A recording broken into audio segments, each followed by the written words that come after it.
आप सभी का इस वार्ता में मैं बहुत बहुत स्वागत करता हूं। हम सभी लोग जानते हैं कि जो घटना मुंबई में घटी, एंटीलिया के सामने जिस प्रकार से जिलेटिन स्टिक से भरी हुई एक स्कॉर्पियो पाई गई और उसके बाद जो घटनाएं घटी वो आप सभी के सामने हैं। जिस प्रकार से पुलिस महकमे से ही इस प्रकार की गाड़ी प्लांट की जाती है और उसके बाद की घटनाओं में इसमें की सबसे बड़ी कड़ी मनसुख हिरण, इनको जिस प्रकार से मर्डर उनका किया जाता है, जिस प्रकार से उनका खून किया जाता है, ये सारी चीजें मुंबई और महाराष्ट्र के इतिहास में इससे पहले कभी नहीं हुई। हमने 90 के दशक में क्रिमिनलाइजेशन ऑफ पॉलिटिक्स, राजनीति का अपराधीकरण, ये महाराष्ट्र में उसका अनुभव लिया था और उसी प्रकार की परिस्थिति।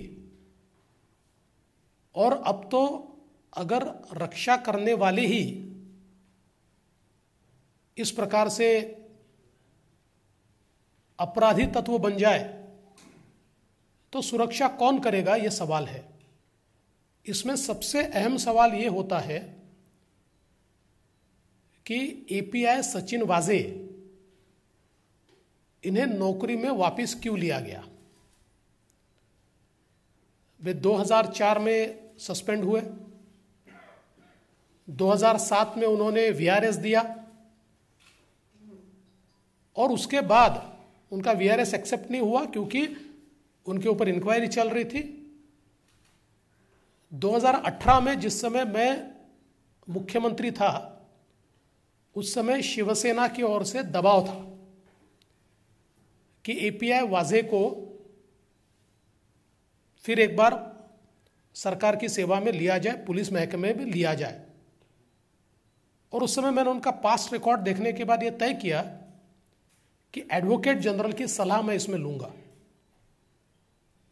और मैंने एडवोकेट जनरल जी की सलाह ली। हालांकि वो कोई रिटर्न सलाह नहीं थी, लेकिन मैंने उनको फाइल दिखाई और उन्होंने मुझे साफ ये कहा कि इस मामले में हाई कोर्ट ने उनको सस्पेंड किया है, बहुत गहरी इंक्वायरी चल रही है, ऐसे समय उनको लेना ठीक नहीं होगा।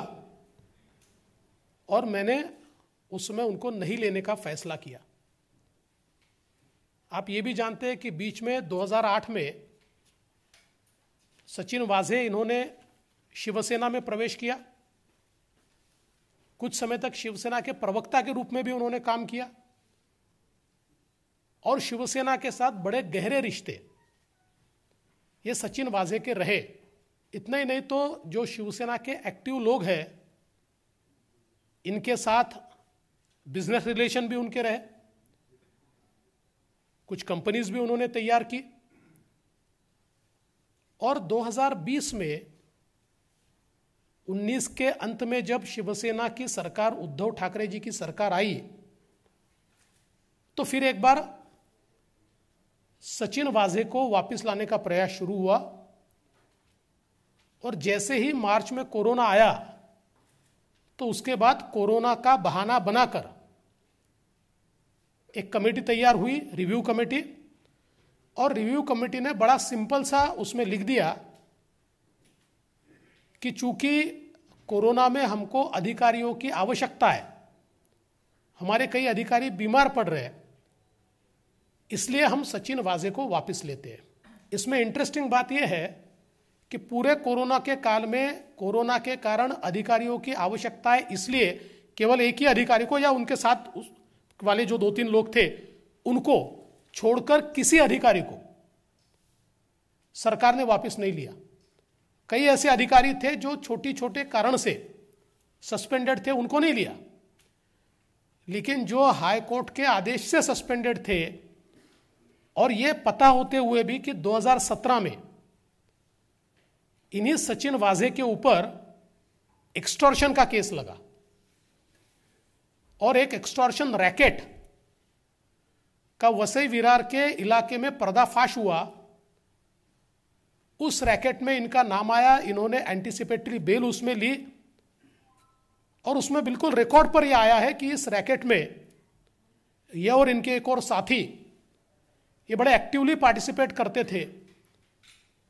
तो जब इतना खराब रिकॉर्ड इनका था, ऐसे समय इनको लिया और लेने के बाद क्या किया, तो मुंबई क्राइम ब्रांच की सबसे महत्वपूर्ण यूनिट है क्राइम इंटेलिजेंस यूनिट,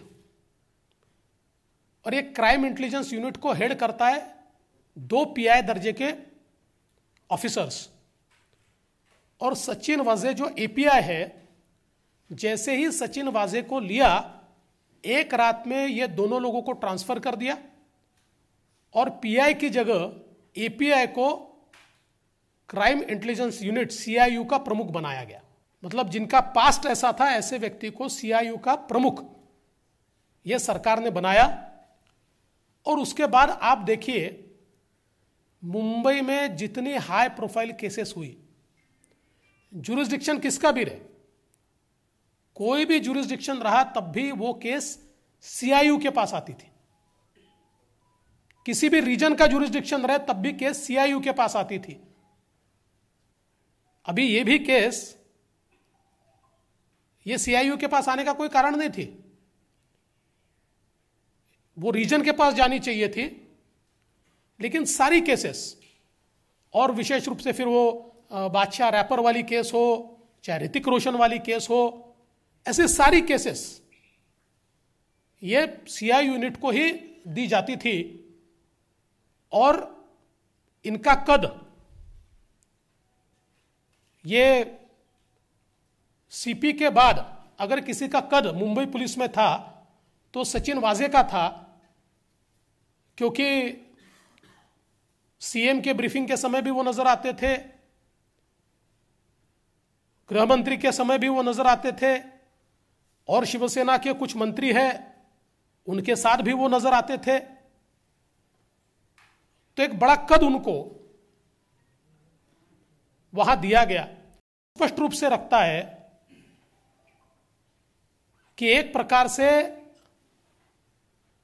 वहां सीआईयू के प्रमुख के रूप में नहीं, वसूली अधिकारी के रूप में उनको बैठाया गया और बड़े पैमाने पर मुंबई में डांस बार चलाने को खुली छूट, और सबके इंचार्ज ये। और ऐसे में ये जो सारी घटना घटी, ये भी घटना इतनी भयानक है। मनसुख हिरन इनको ये पहले से जानते थे, और ये जो गाड़ी है स्कॉर्पियो, ये स्कॉर्पियो मनसुख हिरन से इन्होंने खरीदी थी,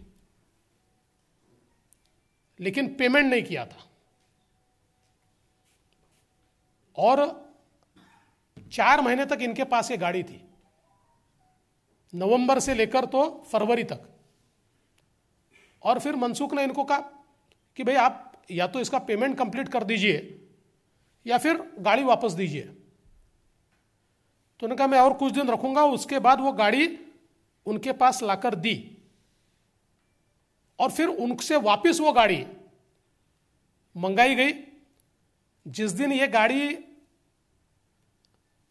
मुलुंड में उन्होंने वहां पर जहां पार्क की उन्होंने, उस दिन आप देखिए ये गाड़ी में अगर ये गाड़ी चोरी होती तो कहीं ना कहीं कोई टेम्परिंग होता, कोई दरवाजा जो लॉक है उसको खोला जाता, ऐसा कुछ नहीं था। क्योंकि जानकारी के अनुसार मनसुख को यह कहा गया था कि भाई वहां पार्क करो और चाबी लाकर हमको दो, और सीधे वो चाबी ये सचिन वाजे ने ली। उनको कहा कल जाकर आप एक कंप्लेंट रजिस्टर कीजिए कि मेरी गाड़ी चोरी हुई है। और वो जब कुर्ला पुलिस स्टेशन गए तो उनकी कंप्लेंट ली नहीं जा रही थी, क्योंकि कई बार पुलिस ये कहती है कि भाई 2-3 दिन रुकिए, उसके बाद हम रजिस्टर करते हैं, एक बार हम देख लेते हैं। तो वहां पर जो आयो थे या जो वहां पर ड्यूटी ऑफिसर थे, उनको सचिन वाजे का फोन आया और उन्होंने कहा कि तुरंत अभी के अभी ये क्राइम रजिस्टर करिए और रजिस्टर होने के बाद मुझे इत्तला दीजिए, और ये इत्तला उनको देनी पड़ी। तो ये सोची समझी साजिश के तहत मनसुख हिरन को उसके बाद किसी और ने इंट्रोगेट नहीं किया। तीनों दिन मनसुख हिरन को वाजे ही इंट्रोगेट कर रहे थे, और उनके इंट्रोगेशन के बाद मनसुख को वाजे ने ही यह बताया कि भाई तुमको और एजेंसीज इंट्रोगेट कर सकती है, इसलिए एक कंप्लेंट कर दो। और अपने पहचान के लॉयर के पास वो खुद मनसुख को लेकर गए और मनसुख से कंप्लेंट करवाई कि मुझे अलग अलग लोग बुलाते हैं, मेरी बड़े पैमाने पर मुझे पुलिस से तकलीफ है, और अपना भी नाम उसमें डलवा दिया।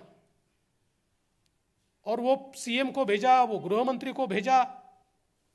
तो इसका मतलब एक प्रकार से सारी एलिबाय ये तैयार हो रही थी। और जिस दिन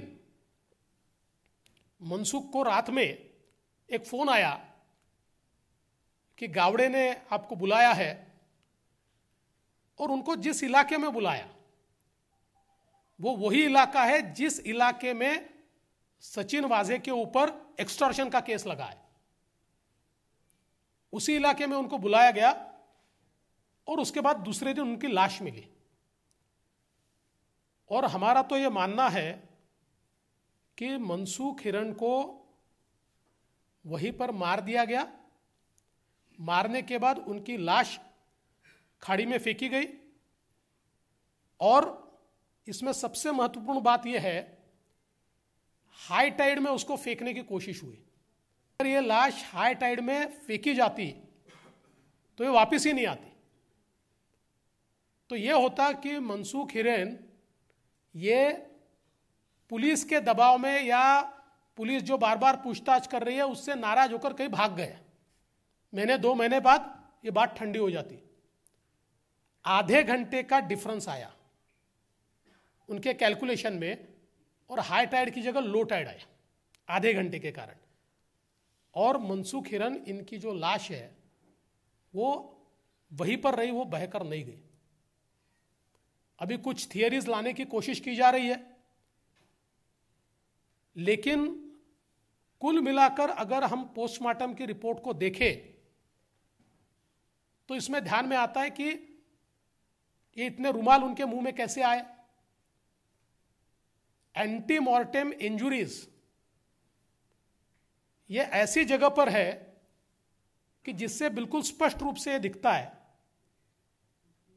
कि कहीं ना कहीं बहुत दबा के बांधा गया है। उनका दम घुटे इतना वो रुमाल और सारी चीजें बांधी गई है। और जो पोस्टमार्टम रिपोर्ट मैंने देखा उसमें उनके लंग्स में पानी नहीं। आज मीडिया में मैं कोई रिपोर्ट देख रहा था कि कोई और टेस्ट है और लंग्स में पानी, पर पोस्टमार्टम रिपोर्ट में उनके लंग्स में पानी नहीं है। और ऐसा हो ही नहीं सकता। अगर पानी में गिरकर वो मरे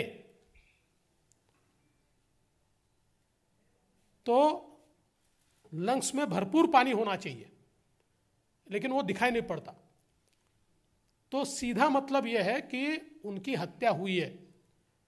और हमारी मांग यह है, अभी तो एनआईए ये बम विस्फोट या वो जो जिलेटिन वाला मामला है उसकी जांच कर रही है और उसी में उनको अरेस्ट किया है।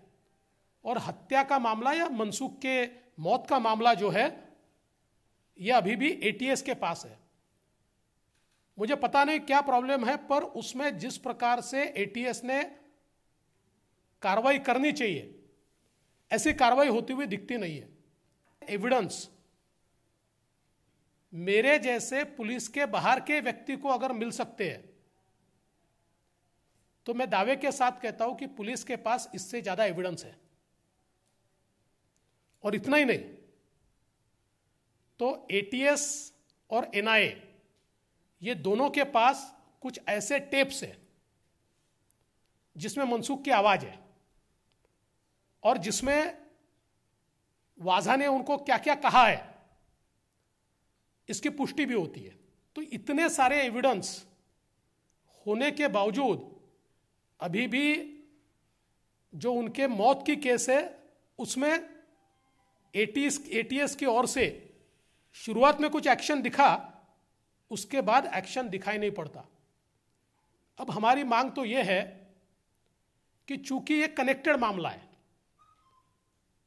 वैसे तो पहली कार्रवाई एटीएस ने करनी चाहिए थी और उनको यह हत्या के मामले में अरेस्ट करना चाहिए था और उसके बाद उनकी कस्टडी एनआईए को जानी चाहिए थी, लेकिन एटीएस ने उसमें देरी की है।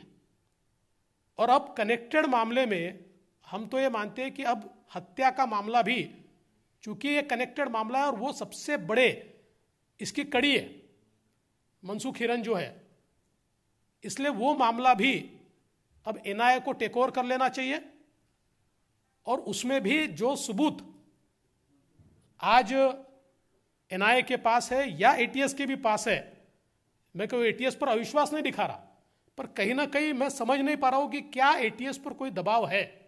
मैं दबाव है ऐसा मेरा कहना भी नहीं है, पर जिस प्रकार के एक्शंस होनी चाहिए वो होती हुई मुझे दिखाई नहीं पड़ती।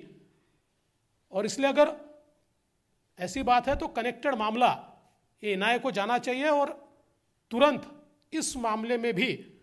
और मेरा मानना ऐसा है कि इस मामले में ये जो सारा घटनाक्रम है ये अकेले सचिन वाजे नहीं कर सकते, इसमें कौन कौन है इसका भी विचार कि निश्चित रूप से किया जाना चाहिए। कुल मिलाकर मुझे यह दिखाई पड़ता है कि फेलियर ऑफ पुलिस नहीं है, यह फेलियर ऑफ गवर्नमेंट है, क्योंकि सरकार ने ऐसे व्यक्ति को जिनका पास्ट पता है क्या है उसके बावजूद इतनी इंपॉर्टेंट जगह पर बैठाया। इसका मतलब कोई ना कोई ऐसी चीज सरकार की है कि जिस चीज के कारण उनकी मजबूरी है कि उनको बैठाना है। और जिस प्रकार से हमारे मुख्यमंत्री जी प्रेस कॉन्फ्रेंस में उनको डिफेंड कर रहे थे, सरकार जिस प्रकार से हाउस में उनको डिफेंड कर रही थी, अगर इतने सबूत मेरे पास नहीं आते तो शायद उसको तो महात्मा ही ठहराया जाता, क्योंकि सवाल पूछा जा रहा था कि यह क्या ओसामा बिन लादेन है, इस प्रकार के सवाल पूछे जा रहे थे। तो इसलिए मुझे लगता है कि कुल मिलाकर इस मामले की तह तक जाना होगा और जिन इंटरेस्ट के साथ, जिन इंटरेस्ट को प्रोटेक्ट करने के लिए उनको वहां लाकर बैठाया सरकार की ओर से, उससे इसका क्या ताल्लुकात है, उससे इसका क्या संबंध है, यह भी हमारी जांच एजेंसीज को ढूंढना पड़ेगा, ऐसा मेरा मानना है। देखिए, उद्धव जी ने मुझसे फोन पे बातचीत की थी उस समय, और उनके जो कुछ प्रमुख मंत्री थे वो मेरे पास आए थे। Neeraj, ABP news. सर, आरोप ये भी है कि सर परमवीर सिंह भी आपके खास माने जाते हैं, लेकिन इस पूरे मामले में परमवीर सिंह का नाम कभी आपको लिया नहीं। मेरे खास मानने का कोई सवाल नहीं है, वो मुंबई के सीपी थे, आज उनको ट्रांसफर किया हुआ है। और मेरा तो सीधा कहना है कि ये परमवीर सिंह या सचिन वाजे बहुत छोटे लोग हैं, इनका नाम लेके ये कभी गुत्थी सुलझने नहीं वाली है। इसके पीछे किसका आशीर्वाद है, मैं तो आपको बार बार इंगित करने की कोशिश कर रहा हूं, इसकी जांच होनी चाहिए। देखिए, सीधी बात तो यह है कि उनकी जिम्मेदारी तो है ही, उससे वो कैसे भाग सकते, क्योंकि ये तो डायरेक्ट उनको रिपोर्ट करते थे। लेकिन मैं वापस कहना चाहता हूं कि सचिन वाजे को ऑपरेट करने वाले कुछ और लोग सरकार में बैठे। आप परमवीर को तो बाजू कर दोगे, वो तो पुलिस कमिश्नर थे, आपने उनके तबादला कर दिया, लेकिन सचिन वाजे को ऑपरेट करने वाले जो सरकार में बैठे हुए लोग हैं, उनकी जांच कौन करेगा, उनका फैसला कौन करेगा।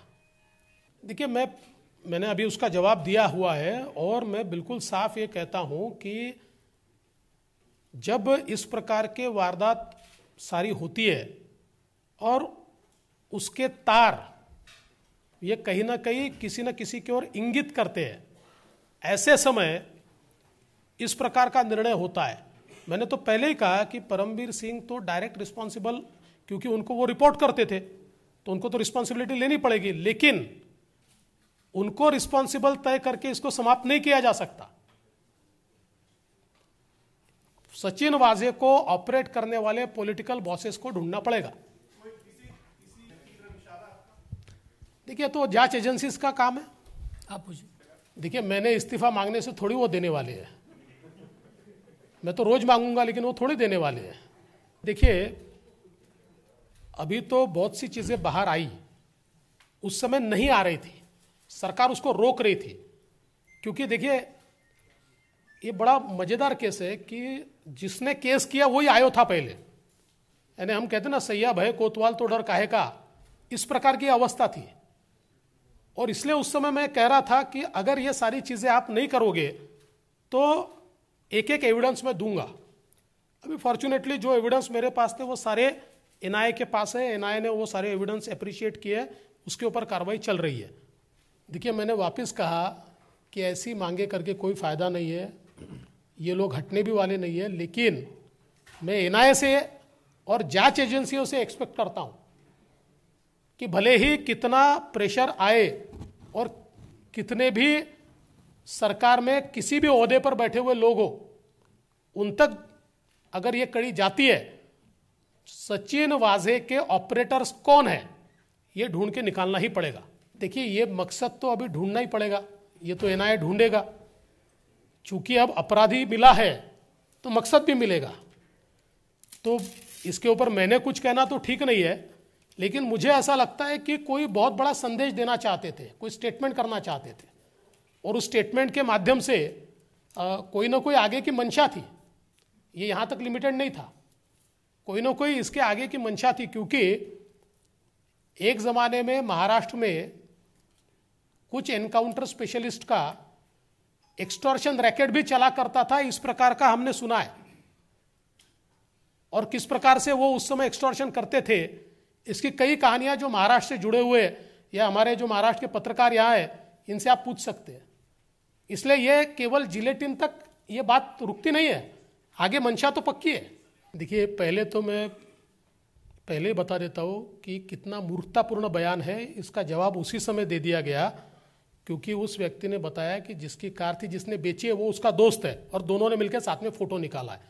तो कम से कम इतनी तो अकल लगानी चाहिए कि जब हम कोई आरोप करते हैं तो कुछ पुष्टि भी उसकी कर लेनी चाहिए। लेकिन उनको इंटरेस्ट केवल आरोप करने में है और वो ऐसे मूर्खतापूर्ण आरोप हमेशा ही करते रहते हैं, उन्होंने पहली बार नहीं किया है, इसलिए उसका जवाब देना भी मैं मेरे लेवल का नहीं समझता। दूसरी, आपने जो क्या बात कही थी आपने, हाँ, आपने जो बात कही थी, देखिए उसमें नीतीश जी ने जो आरोप लगाए हैं, निश्चित रूप से कोई ना कोई विचार करके उन्होंने वो आरोप लगाए होंगे। मैं आज उसके ऊपर बोलूंगा नहीं, पर मैं इतना जरूर कह सकूं कि मुंबई में बेटिंग का जो रैकेट है, उस रैकेट के साथ कहीं ना कहीं सचिन वाजे या उनके साथ वाले लोगों की कोई ना कोई बातचीत चल रही थी। 2018 में, वापस बोल देता हूं, 2018 में उद्धव जी ने भी मुझसे बात की थी और उनके मिनिस्टर्स भी मेरे पास आए थे फॉर सचिन वाजे। नहीं, इसके बारे में तो वही बता सकते हैं, क्योंकि आज जो मैं न्यूज़ देख रहा हूं तो मेरे ध्यान में आया कि होम मिनिस्ट्री तो 3 लोग चला रहे, एक आदमी तो नहीं चला रहा है। इनमें समन्वय तो है नहीं, लेकिन अभी सब लोग अपनी जान बचाना चाहते हैं, छुड़ाना चाहते हैं, एक दूसरे की ओर ब्लेम डालना चाहते हैं, और हमारा कोई संबंध नहीं है, ऐसा अपना संबंध उससे दूर रखना चाहते हैं। लेकिन कुल मिलाकर जिस प्रकार का कुशासन है, इसमें तो सारे पार्टनर है ही। देखिए, मैं गृह मंत्री रहा हूं, इसलिए मैंने कोई भी चीज़ ये विचारपूर्वक कहनी चाहिए और सबूतों के आधार पर कहनी चाहिए, इसलिए मैं आज ये बात नहीं कहूँगा। नहीं, बिल्कुल सही बात है, अभी जो वैक्सीन दिया हुआ है उसका 56% वैक्सीन महाराष्ट्र ने इस्तेमाल नहीं किया है, और राजनीति की जा रही है कि हमारे को वैक्सीन कम दिया जाता है, पहले दिया हुआ वैक्सीन महाराष्ट्र ने यूज करना चाहिए। महाराष्ट्र महाराष्ट्रातील #1 न्यूज वेबसाईट tv9marathi.com. 11.9 मिलियन युजर्ससह पहिल्या क्रमांकाची मोहोर. बातमी महाराष्ट्राच्या हिताची, बातमी तुमच्या काळजीची. प्रत्येक बातमी सुपरफास्ट, प्रत्येक बातमीचे पैलू वेगवान, तथ्यांवर आधारित बातम्यांचं रोखठोक विश्लेषण. लॉग ऑन करा मराठीतील #1 न्यूज वेबसाईट tv9marathi.com.